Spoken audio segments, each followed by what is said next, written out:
സംസ്ഥാനത്തെ വന്യജീവി ആക്രമണവുമായി ബന്ധപ്പെട്ട സന്നദ്ധ പ്രാഥമിക സഹകരണ സേനയുടെ പ്രവർത്തന മാർഗരേഖ വനംവകുപ്പ് പുറത്തിറക്കി. തെരഞ്ഞെടുത്ത അംഗങ്ങൾക്ക് ജില്ലാ പഞ്ചായത്ത് തലങ്ങളിൽ 2 ദിവസത്തെ പരിശീലനമാണ് കൊടുക്കുക.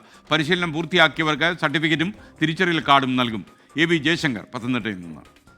ഗുഡ് മോർണിംഗ് ജയശങ്കർ, പറയും.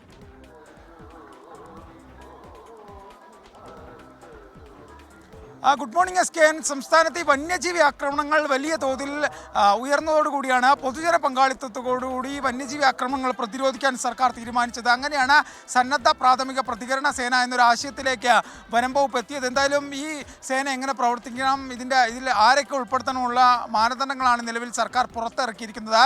ഇത്തരത്തിൽ സന്നദ്ധ സംഘടനകൾ ഉള്ള ആളുകളൊപ്പം തന്നെ ഈ സർപ്പ വാളണ്ടിയേഴ്സ് ഉൾപ്പെടെയുള്ള ആളുകളെയായിരിക്കും ആദ്യഘട്ടത്തിൽ ഈ സേനയുടെ ഭാഗമാക്കുക. ഒപ്പം തന്നെ ഇവർക്ക് കൃത്യമായ ID കാർഡ് നൽകും. ജില്ലാ തലത്തിലും പഞ്ചായത്ത് തലത്തിലും ഇതുമായി ബന്ധപ്പെട്ട പരിശീലനങ്ങൾ ഇവർക്ക് ഏർപ്പെടുത്തും. ഈ ആദ്യഘട്ടം എന്ന നിലയിൽ സംസ്ഥാന തലത്തിലും ജില്ലാ തലത്തിലും ഒരു പ്രാഥമിക പരിശീലനം ഇതുമായി ബന്ധപ്പെട്ട അംഗങ്ങൾക്ക് നൽകി.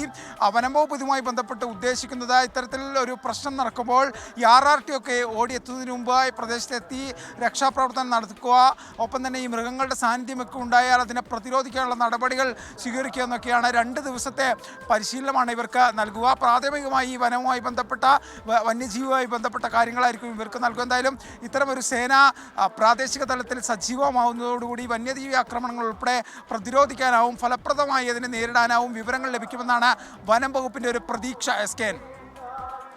ജയശങ്കർ.